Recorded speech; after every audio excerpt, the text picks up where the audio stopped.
Mon premier souvenir de banlieue est une muraille de béton, une entaille. À l'époque, la plus longue barre d'Europe. Joli nom d'arbre pour des bâtiments dans la forêt de ciment. Chantait Hayam. C'était le cèdre bleu. Paris, l'enfant chéri, la grande sœur très choyée, très gâtée. Et la banlieue, le lieu du banc. Cendrillon, délaissé. Depuis 1968, les contours du territoire de la Seine ont été redessinés, donnant naissance à 3 nouveaux départements, parmi lesquels la Seine-Saint-Denis, dont la numérotation reprend celle d'un département d'Algérie, le 93.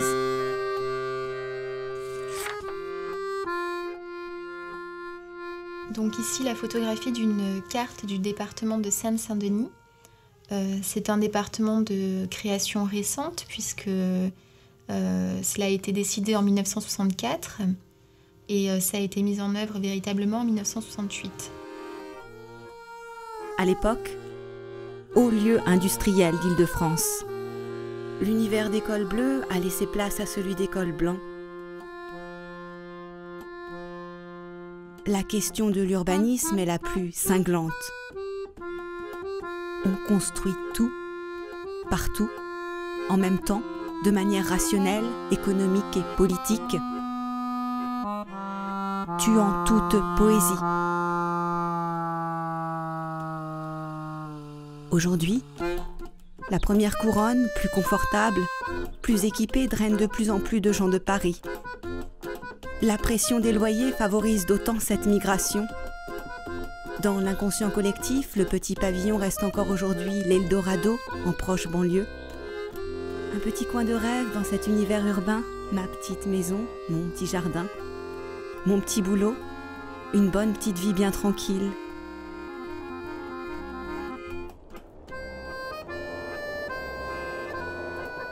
Ces grands ensembles restent dans nos paysages contemporains tels des fossiles. Des urbanistes œuvrent pour que ces dinosaures reviennent à la ville. Ouvrir des brèches, créer des chemins, des traverses, démolir, reconstruire. L'idée est de créer du lien social. Réhabilitation toujours en cours, ségrégation des classes, des âges de tout temps. On ne choisit toujours pas, on est toujours choisi. Mais maintenant, ça prend beaucoup plus de temps. 3000 logements de la Courneuve en un seul bâtiment se transforment en 3000 pavillons, dessinent dans le paysage de nouveaux grands ensembles. Mais à plat. Ce terrain laissé aux promoteurs et non plus à l'urbanisme public standardise la banlieue.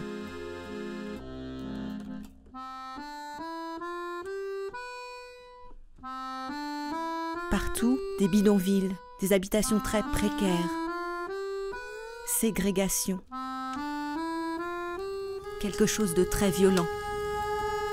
Brutal. Qui nous fait dire que ça n'a pas changé.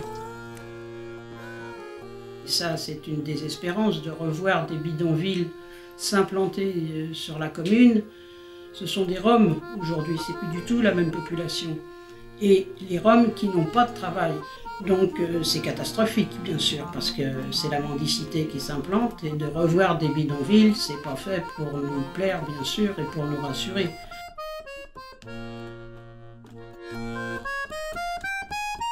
Lorsque la végétation perd son panache, des camps de fortune apparaissent le long des axes de circulation.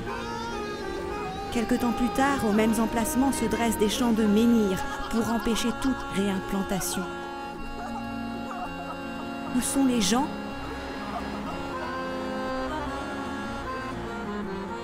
La banlieue connaît toujours ses heures de marée haute, ses heures de marée basse. Malgré la construction de nouvelles lignes, plus confortables, plus agréables, les flux massifs de voyageurs remuent matins et soirs.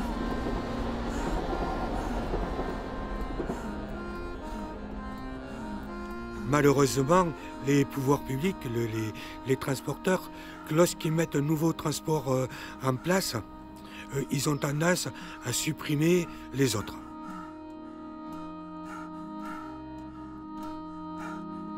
Sur certaines lignes, toujours les mêmes trajets,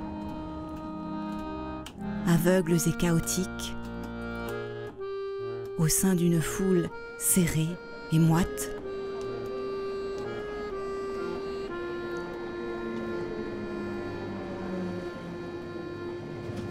Le Grand Paris nous promet une décongestion dans les transports. Rallier Saint-Denis, Montreuil sans passer par Paris. Pas avant l'an 2025.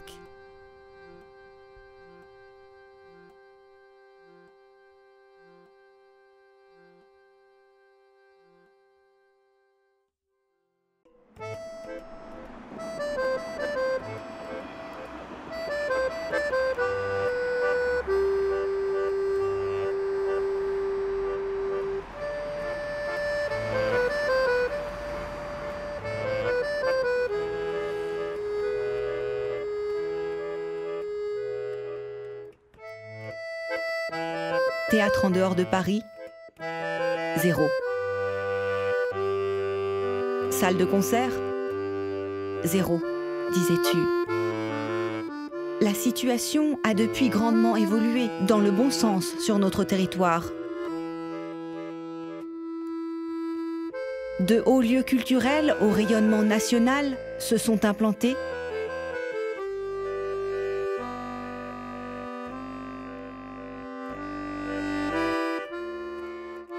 Les laboratoires, c'est un centre d'art pluridisciplinaire créé au début des années 90 dans une ancienne usine de métallurgie. Les laboratoires d'Aubervilliers sont implantés aux 4 chemins. C'est un quartier qui est situé sur le territoire d'Aubervilliers, mais qui est vraiment un quartier à la croisée de beaucoup de choses, un quartier de passage, un quartier très animé, qui est à la frontière de Pantin et d'Aubervilliers déjà, qui est aussi à la frontière de Paris. Les laboratoires d'Aubervilliers sont emblématiques d'un mouvement qui date peut-être des années fin 80, début 90, d'anciens lieux industriels qui ont été délaissés. Il y a une vraie volonté politique en France pour créer des scènes nationales, notamment les scènes de théâtre national qui sont très bien implantées en banlieue. Il y a la commune à Aubervilliers, il y a également au théâtre Gérard Philippe à Saint-Denis.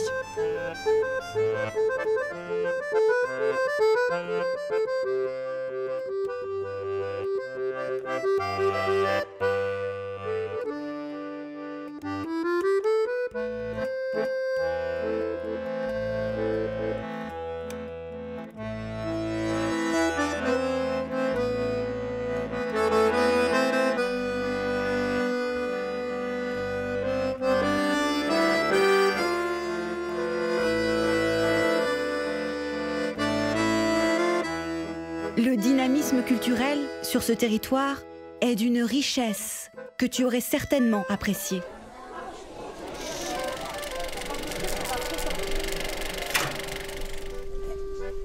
Le cinéma, depuis un peu plus d'un siècle qu'il existe, voilà, c'est transformé, n'est pas resté figé. Au départ, c'était un art de foire.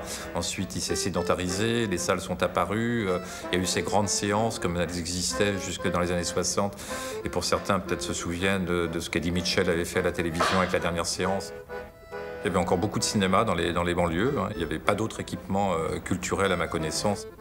En revanche, il y avait beaucoup de cinéma qui s'appelait le Celtique, le Capitole, le Pacifique, le Triomphe. Paradoxalement, le cinéma de quartier, seul volet culturel évoqué dans ton film, a disparu, transformé en supermarché. J'ai pas connu le palace en activité, mais en revanche, on voyait encore la carcasse du cinéma. On voyait même encore écrit palace, mais ça avait été transformé en garage. Aujourd'hui, c'est la nouvelle mairie. Triste constat de disparition d'une forme de culture populaire et locale.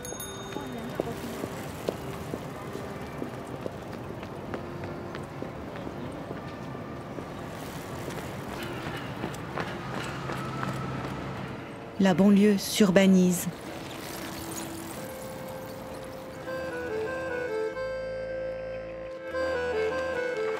Déficit en terrain de jeu, en terrain de sport, 75%. Déficit en jardin d'enfants, 99%. Nombre de lycées dans les communes de la Seine, 9. Dans Paris, 29. Fils d'ouvriers à l'université, 3%. À l'université de Paris, 1,5%. Fils d'ouvriers à l'école de médecine, 0,9%.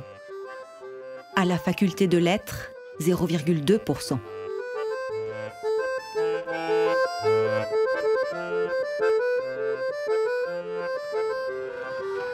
De nos jours, le bilan statisticien s'est considérablement amélioré.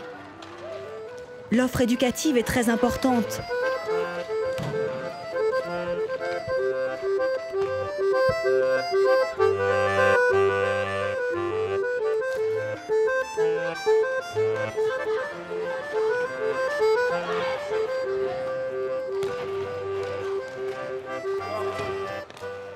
Piala pense que ce territoire de banlieue est un territoire sans identité.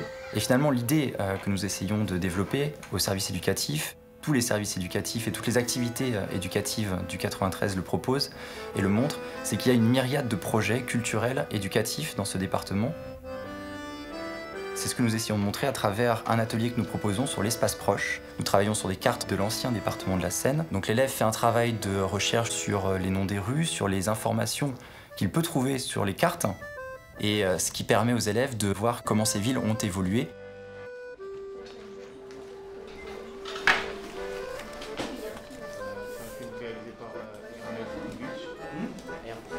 En comparaison au film de Piala, L'amour existe de 1960, je pense que le constat est moins dramatique. Il y a vraiment des aides pour que les jeunes puissent s'en sortir, même ceux qui sont de classe sociale défavorisée. Mais le problème reste son accessibilité. Après la ségrégation sociale, dans certains endroits, ségrégation éducative, le contournement de la carte scolaire en est un indicateur. Faut-il revoir l'inscription qui figure sur les frontons de nos institutions ?